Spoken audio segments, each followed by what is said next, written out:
세상에서 가장 쉬운 본질 육아. 여러분의 구독과 좋아요는 정말 큰 힘이 됩니다. 우리가 자녀를 키우는 궁극적인 목적은 자녀가 주도적이고 독립적인 성인으로 자라게 하는 것이다. 한마디로 말하면 자립이다. 그럼 행복은 어떻게 얻는가?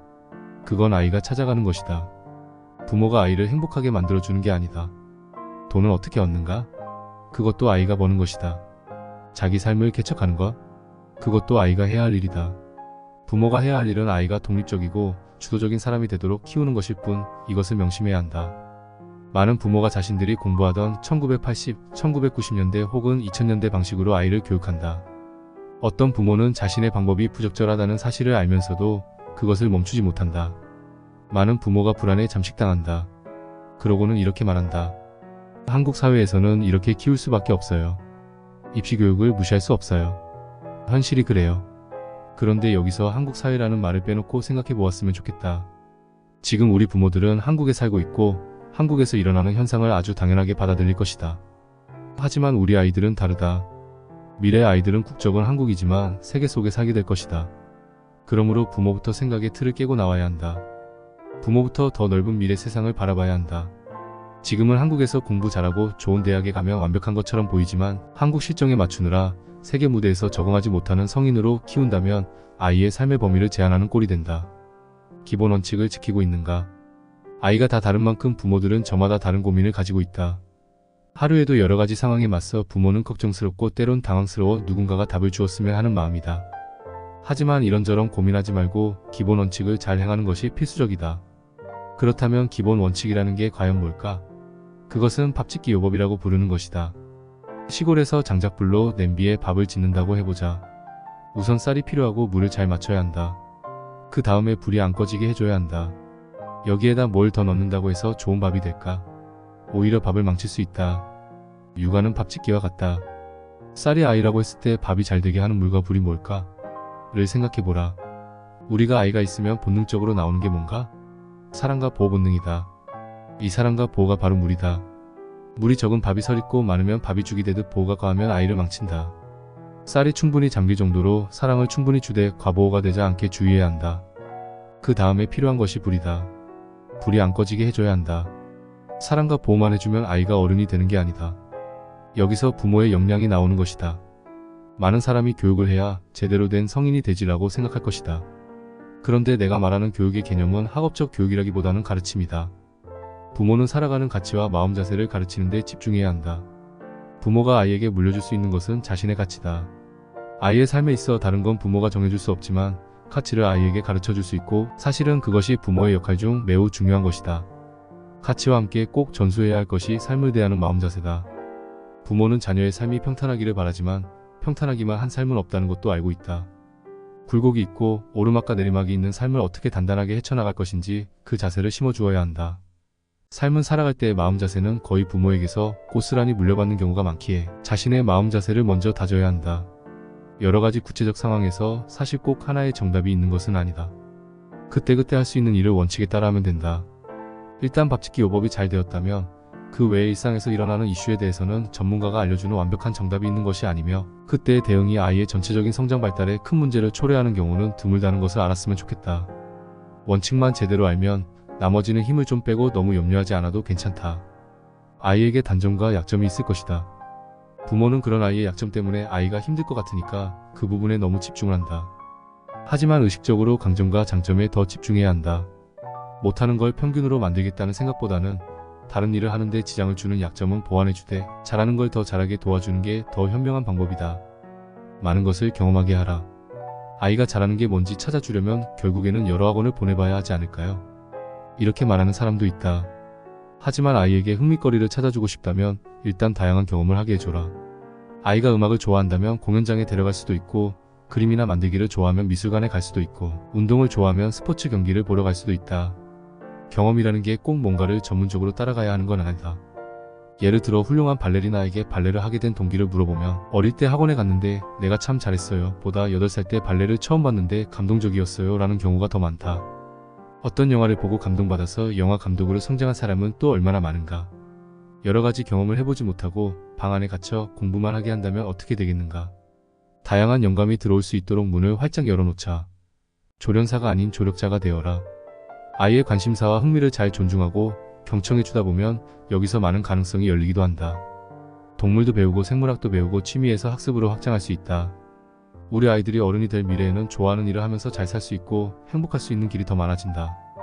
꼭 직업이 아니더라도 행복감을 더해주는 취미가 될 수 있다. 그보다 더 중요한 것은 이 아이가 부모가 자신의 생각을 경청하고 존중해주는 경험을 온전히 해봤다는 것이다. 부모가 아이의 다양성을 존중해주면 아이는 자신의 존재 가치를 알게 되기 때문에 더 행복한 길로 나아갈 수 있다. 올라오는 두려움을 삼키고 용기를 내라고 말하고 싶다. 수십 년 같은 방향으로 흘러가는 기존의 물결에 따라가는 것보다 내 아이만의 재능을 살려주는 것이 오히려 미래에 더 준비된 사람으로 키우는 길이기 때문이다. 사랑과 인정의 메시지 20초 허그 요법. 조건 없는 사랑과 절대적 존재 가치를 전하는 정말 쉬운 방법이 있다. 20초 허그 요법이다. 아이를 20초 동안 안아주어라. 포옹을 불편해하는 아이라면 머리를 쓰다듬거나 어깨나 등을 톡톡 두드려주는 것으로 대신할 수 있다. 20초 동안 밀착 포옹을 유지하면서 몸을 편안히 하고 두 가지 메시지를 전해주어야 한다. 첫 번째는 사랑한다고 말해주는 것이다. 조건을 붙이지 말고 어떤 일이 있어도 항상 변함없이 사랑한다고 말해주자. 여기에다 존재 가치도 넣어주면 좋다. 존재 자체만으로 보석 같고 별처럼 존귀하다는 다음과 같은 표현도 좋다. 우리 보석 같은 딸, 우리 별 같은 아들 정말 사랑해. 두 번째는 인정이 메시지다. 인정이란 감정적인 것이든 육체적인 것이든 내가 그 자리에서 나름 수고하고 있다는 걸 안다는 뜻이다. 인정해서 더 나가면 고맙다가 된다. 그들의 애씀을 인정한다는 뜻이다. 아이에게 사랑한다는 말은 꽤 하지만 너의 수고가 고맙다는 말은 거의 하지 않는다. 아이들이 제멋대로 구는 것 같이 보일 수 있지만 그들 입장에서는 나름 노력하고 있는 것이고 꽤 수고하고 있는 것이다. 심부름을 해준 아이에게 고맙다는 말을 하지 않는 부모가 많다. 잘했다는 말도 괜찮지만 도와주어서 고맙다도 중요하다. 아이들의 수고를 인정하는 표현으로 다음과 같은 것이 있다. 동생이 많이 귀찮게 했는데 그래도 오늘 잘 지내줘서 고마워. 오늘 등원하기 싫었는데도 잘 다녀와줘서 참 대견해 고마워. 물론 아이와 갈등이 있을 때도 있을 것이고 아이가 실수하거나 잘못을 할 때도 있을 것이다. 훈육을 할 건 해야 한다. 하지만 그것과 상관없이 아침과 저녁 하루를 시작하고 정리할 때는 조건 없는 절대적 사랑을 이야기해 주길 바란다. 아이가 한 일의 결과가 좋지 않았어도 잠자리에 들기 전에는 쉽지 않았지만 내 나름대로 노력해줘서 고맙다라고 얘기해주자. 20초 허그 요법을 아침 저녁으로 해주면 좋다. 시간도 별로 들지 않고 돈도 안 드는 이 의식이 아이들의 정서 안정과 발달 그리고 자존감에 얼마나 큰 도움이 되는지 그 효과를 보면 그야말로 가성비 최고의 요법이다. 단점을 당당하게 까버리면 더 이상 단점이 아니다. 자존감이 낮아지는 이유로 흔히 자신의 부족한 점과 단점을 든다. 호두까기 요법은 자신의 단점을 보듬어 안으면서 자존감을 올리는 방법이다. 나 이런 약점도 좀 있거든. 내가 여기가 좀 약해. 이런 약점을 부끄러워하면서 까는 게 아니라 껍데기 속에 나는 참 괜찮은 사람이야 라는 당당한 자세로 까는 것이다. 우리가 자신에 대해 부족하다고 생각하는 게 절대적인 부족함은 아니라는 걸 지각해야 한다. 이는 인위적으로 또는 관례에 따라 정해진 것일 때가 많다. 그러니 조금만 다르게 보면 큰 의미가 없는 것들을 아이에게 주입하는 우를 범하지 말자. 그런데 호두까기 요법 전에 꼭 밟아야 하는 과정이 있다. 바로 나의 약점과 단점을 다 포함해서도 나는 가치 있는 사람이다 라는 확신을 갖는 것이다. 아침 저녁으로 심호흡을 하면서 나는 가치 있는 사람이다 라고 스스로에게 말해주기를 권한다. 이를 자기 확언 또는 자기 주문이라 한다. 당장은 변화가 크게 느껴지지 않더라도 이렇게 내가 가치 있는 사람이라는 것을 믿다 보면 자신을 더 존중하는 행동을 하게 된다. 또 자신을 존중하지 않는 사람이나 상황은 멀리하고 거절할 줄도 알게 된다. 아이에게 꼭 가르쳐야 하는 4가지 가치.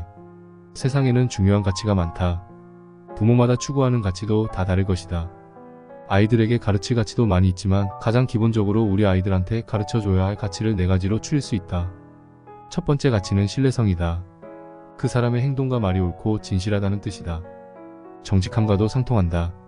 미국의 투자가 워런 버핏은 사람을 뽑을 때 딱 3가지를 본다고 한다. 첫 번째는 얼마나 똑똑한가, 두 번째는 얼마나 주도적으로 일하는가, 세 번째가 신뢰성이다. 아이를 훈육할 때의 기본 자세는 야단치는 것도 나무라는 것도 아니고 바로 가르치는 것이다. 특히 가치를 가르칠 기회가 있으면 가치를 기반으로 훈육하면 좋다. 만약 아이가 숙제에 답을 베끼고 있다고 해보자. 그러면 왜 베끼고 있니? 내가 해야지 게으르게 라거나 이래가지고 공부가 되겠어? 라고 하기보다는 가치를 일깨워주면 좋다. 사람이 진실성 있고 정직한 거 가장 중요하다고 했지? 숙제를 베끼는 게 정직한 거니? 라고 말하는 것이다.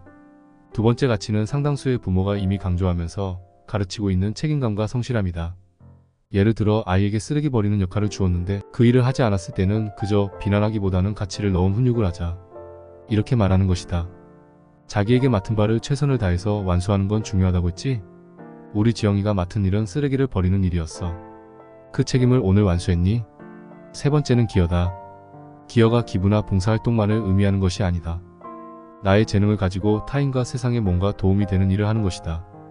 예를 들어 디자인에 재능이 있는 사람이 좋은 영상을 만든다면 그게 기여인과 동시에 일이 되고 그로 인해 보상을 받게 된다. 보통 기여를 더 크게 하는 일을 할수록 보상도 커진다. 이런 사람에게 기회도 더 주어진다. 그래서 크게 기여하는 사람일수록 사회적으로도 좀 더 크게 성취한 사람이 될 수 있다. 그러므로 어릴 때부터 기여를 가르쳐야 한다. 아이들에게는 자신이 속한 그룹의 보탬이 되는 사람이 되라고 가르치면 된다. 먼저 가족의 한 구성원으로서 모든 것을 그저 받아만 먹는 것이 아니라 보탬이 될 수 있는 일을 맡아서 하도록 가르친다. 예를 들어 가치를 가르쳐주는 방법으로 접근한다.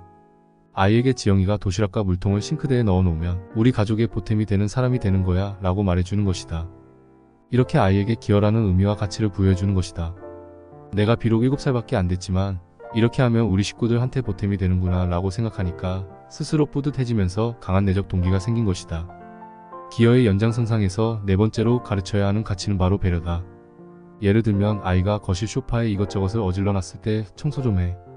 집구석이 왜 이러니? 라고 야단치기보다는 거실에 지영이 물건이 많이 있네. 이러니까 엄마가 편안하게 앉아 쉴 자리가 없어.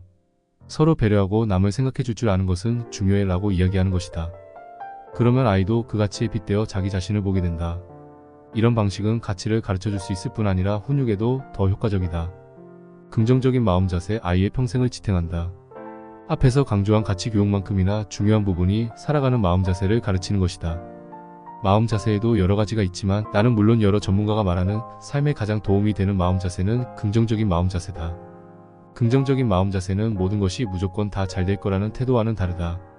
이건 현실감이 없는 생각일 뿐더러 그렇지 않았을 때 실망과 좌절이 더 클 수도 있다. 긍정적인 마음 자세는 어떤 상황에도 좋은 점과 나쁜 점이 공존한다는 생각이다. 살다 보면 좋은 일도 있을 것이고 나쁜 일도 일어날 수 있다. 그런데 어떤 일이든 100% 좋기만 하거나 100% 나쁘기만 한 일은 거의 없다. 성격도 마찬가지다. 100% 좋기만 하거나 나쁘기만 한 성격은 없다. 이 점을 아이한테도 가르쳐줘야 한다. 아이가 살아갈 인생에도 굴곡이 있고 넘어지기도 할 것이지만 이것을 미리 배운 아이는 나쁜 일에 쉽게 좌절하지 않고 좋은 일에 쉽게 오만해지지 않는다. 한 예로 어느 날 어떤 아이가 코로나19에 걸려서 놀이터가 폐쇄됐다. 아이는 상상할 수 없는 일이 벌어진 것처럼 슬퍼했다. 엄마는 자신도 미심쩍어 하면서 이 세상에 어떤 상황도 다 나쁘거나 다 좋기만 한 건 아니래. 좀 나빠 보이는 상황에도 좋은 점이 있을 수 있대라고 말했다. 그랬더니 아이가 아니 놀이터가 닫았는데 좋은 일이 뭐가 있어? 라고 했다. 그런데 그날 저녁에 아이가 웃으면서 꽃다발을 들고 왔다. 놀이터가 문 닫아서 다른 곳에 갔는데 화단에 꽃들이 떨어져 있었고 그 꽃들을 줍고 노는 게 너무 재미있었다는 것이다. 엄마 말이 맞았어. 우리 놀이터가 안 닫았으면 내가 이런 걸 어떻게 알았겠어? 그 후 한 6개월이 지나서 엄마는 그 일을 잊어버렸다. 이 아이는 컴퓨터로 소설을 쓰는 취미가 있었는데 하루는 저장을 못해서 쓴 글이 날아가 버렸다. 당연히 아이는 울고불고 난리가 났다. 그런데 몇 시간이 지나 아이가 오더니 이렇게 말하는 것이다. 엄마 말이 맞았어. 어쩔 수 없이 새로 쓰는데 좋은 캐릭터가 하나 더 생각났어. 쓴 것을 날리지 않았다면 이 좋은 캐릭터를 떠올리지 못했을 거 아니야? 어릴 때 가치와 마음 자세를 가르쳐주면 아이들은 그것을 머리에 장착한다. 가치 교육은 평생 간다.